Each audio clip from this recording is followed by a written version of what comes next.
robots, Decepticons, and duelists. Welcome to today's video. And in today's video, we're going to be talking about Destruction Swordsman's Fusion.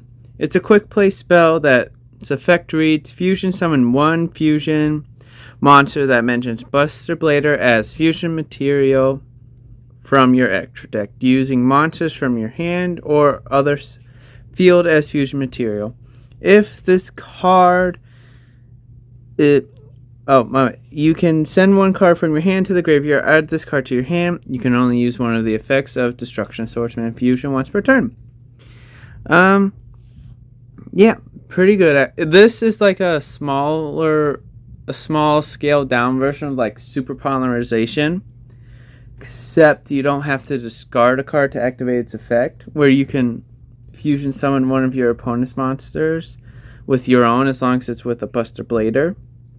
Yeah, it gets rid of a problematic monster, which is something you really want, especially if it's a very big, powerful monster. Like, I can't think of any on the top of my head right about now.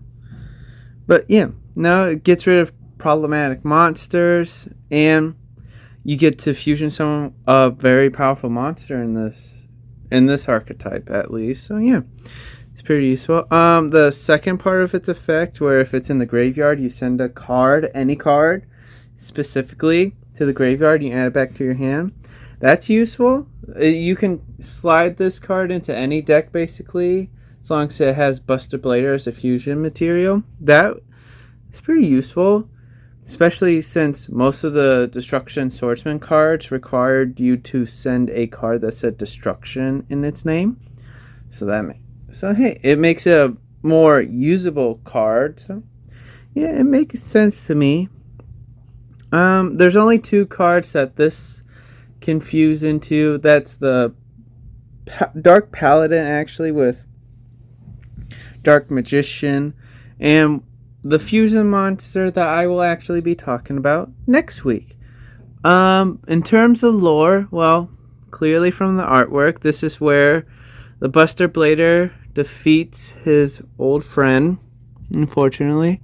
But in a split second after its defeat, as the Buster Blader was there to comfort his friend as he was dying, he turned pure white and started to form around the Buster Blader. And that's where the lore ends for this, actually, for this image specifically. And yeah, no, it's a pretty good card. You'll always want to have this card in your hand or sit face down, as long as you have Buster Blader and the Buster Dragon on the field. But yeah, I hope you guys enjoyed today's video, and I hope to see you guys in the next one. Till then, catch you all later. Bye.